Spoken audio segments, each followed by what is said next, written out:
Alright, Shalom. I'd like to start this video by giving all praises to the Most High Yahweh, Ba'ashem Yashai, Ba'ashem Rakak Kodash, Kahala Yahweh, Ba'ashem Yashai, Ba'ashem Rakak Kodash, Yahweh, Ba'ashem Yashai, Brakatam, to the sincere Akim out there. It's brother Yaramia coming with this video. It's gonna be a quick, impromptu, just filtering some thoughts through the scriptures. And there's one scripture in particular I want to bring out, and then I'm going to be out your way. But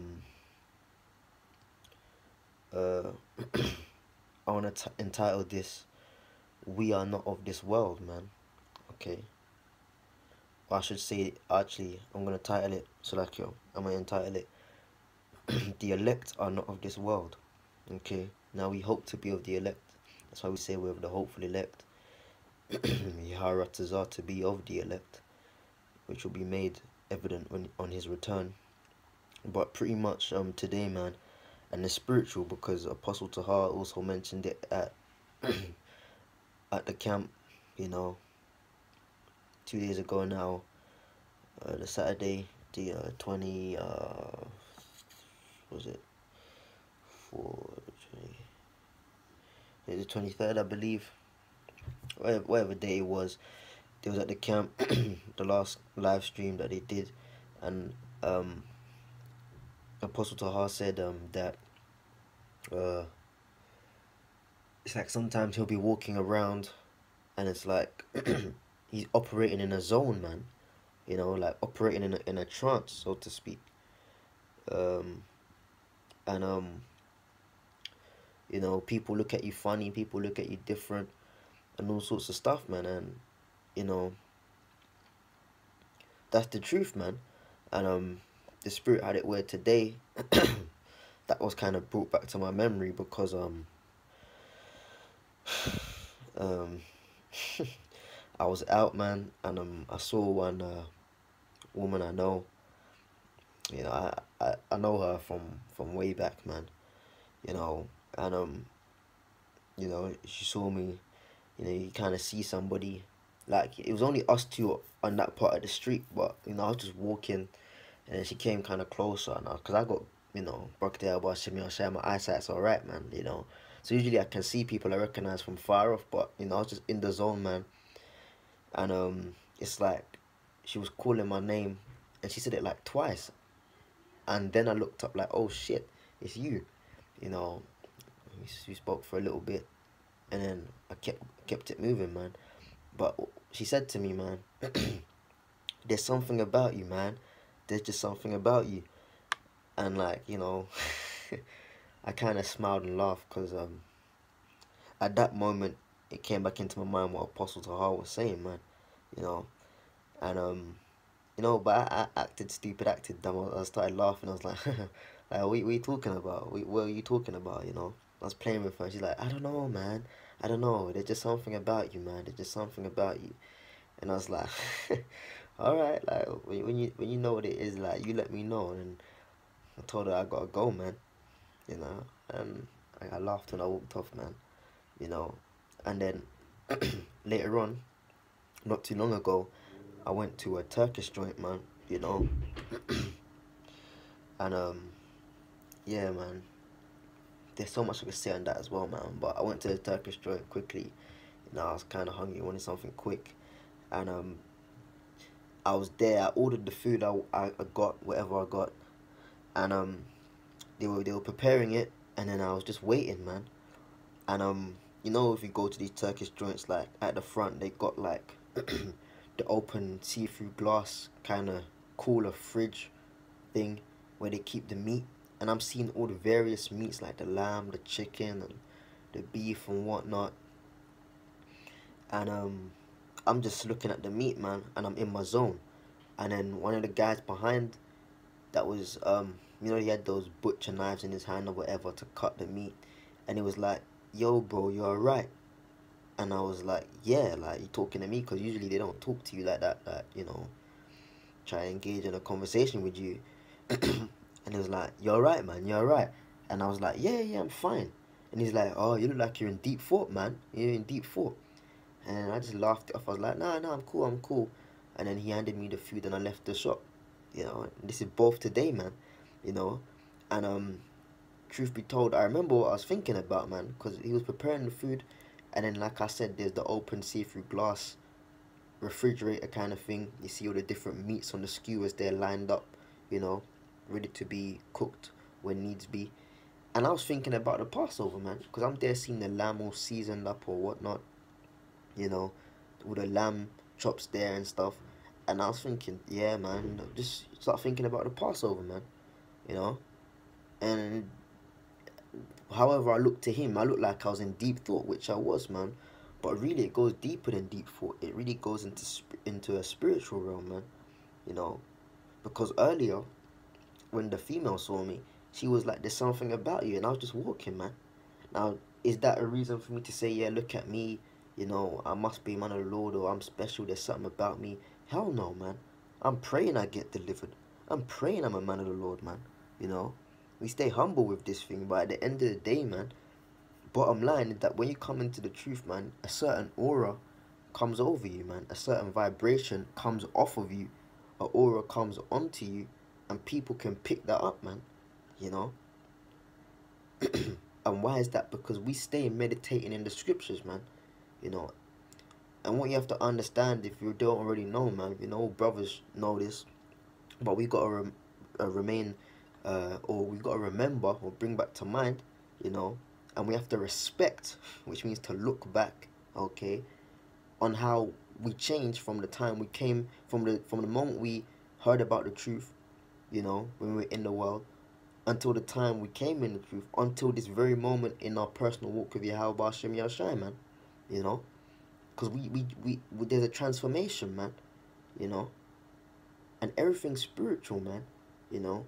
You may just be thinking like, oh yeah, like I'm just a regular, you know what I mean, you know, because the people in the world, they know you as that regular person you used to be, man. They don't. The scripture says, "Not don't let your left hand know what your right hand doing." You know, you might tell a couple of people, "Yeah, I'm an Israelite," or whatever the case may be, or you know, this is what I believe in, so to speak. But you ain't going out there trying to wake up every single person you know from the world. But you don't have to. You don't have to. You know why? Because people can pick it up, man. You know, and what it really all goes back down to is the fact that we are not of this world, man.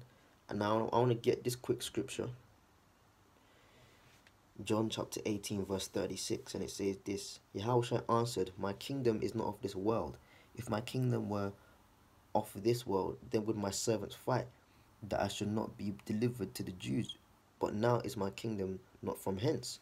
Because he was in the judgment hall of Pilate, and basically Pilate used to deal with a lot of these cases, man.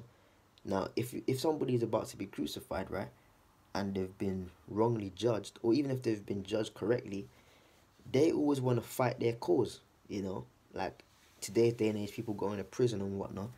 You always want to fight your cause in case, man. You want to fight your case in court, so like, yeah, to prove that you're not worthy of the prison sentence, you know, or you're not worthy of death. So that's how it would have been back then. All these different criminals coming before Pilate or whatever, or the various judges and officers, you know, they would have they would have, you know, oh no no no no no, I don't deserve death, I don't deserve imprisonment, I don't deserve this, I don't deserve that. But Yahushua, when he was before Pilate, he wasn't pleading for his life, man. You know, he was calm and collected, man. You know, and that startled Pilate. That's why Pilate said, "Do you not know that I have the power to release a prisoner and to put one to death?" Okay, and Yahushua said to him, "You would have no power over me if it were not given you from above." Because the Most High Yahweh set it up whereby he made his son Yahushua uh submit even unto death, you know. And that so-called power that Pilate had to release a prisoner or whatever, that was set up in the heavens, man, in Hashemayim, by the Most High. That's why Yahushua said, listen, man, don't think you got power over me because you're Pontius Pilate, you know. It ain't from you.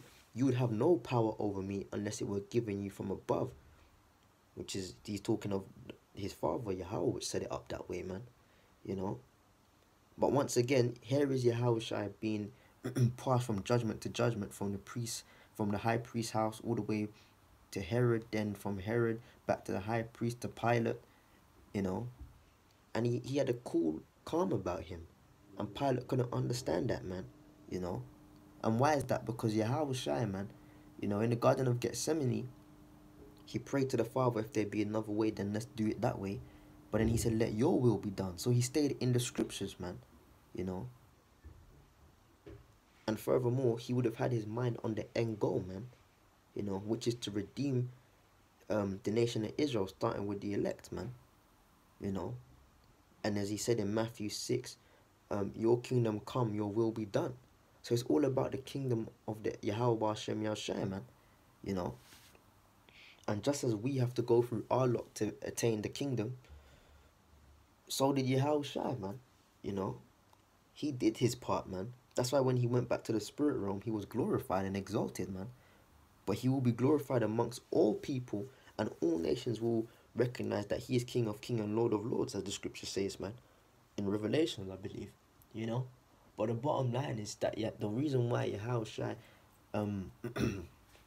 could go through all of that, man, is because he was operating on a higher level, a spiritual level, man, to see past the pain, you know, to see past the affliction, to see past the embarrassment and shame of being crucified, you know, along with the physical pain, is because he operated on a higher level, a spiritual level, man, you know.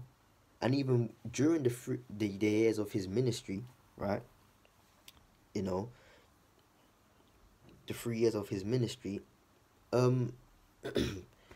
people knew that he was different, man. They said they were astonished at his doctrine. Why? Because he spoke not as the Pharisees or one of the teachers or scribes, but as one having authority, man. So there's a whole vibe, there's a whole aura over you, man, that when you come into this truth, you're different, man. That's what the scripture says, be in the world but not of the world. You know? Yeah, we're amongst the daily going-ons of this earth, or this wicked kingdom, but we're not with it, man. And that's why we stand out.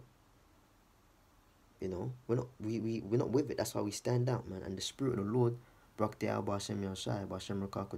is dealing with us, man. That's why when you could just be walking on the street and people look at you like, nah, you're different. What's different about you is that you've woken up to the truth, man. All praise to the Most High, man. You know, what's different about you there's something different about you. There's something different about you. Is that you're constantly you're operating on a higher level spiritually, man. In the flesh, you could be walking to the shop. You could be ordering food, like I was. You could be doing anything in the flesh, but in the spirit realm, people identify. Even these low level, bugged out simulation, abiding, people that just live in Esau's society, not knowing what the hell's going on, even they can pick up on a spiritual level that there's something different about you. And maybe it's not spiritual to them, but they acknowledge that there's something different about you. You know? So we can't take this truth lightly, man. You know? But I just wanted to get that out there, man, that, you know, we operate on a higher level, man. You know? And that's not to boast or anything, to say, look at me, XYZ. Nah, man. That's the mercy of the Lord, that he has the Spirit. He keeps the Spirit on you. You know. That's why you got to continue to do the work. You know, not take it lightly. That you were chosen. Oh, yeah, I just happened to stumble in this thing. Nah, man. You know. It's the mercies of the Lord that he gives us this truth, man. Or has given us this truth. You know. But anyways, with that, man, I got the point across. I'm going to say shalom.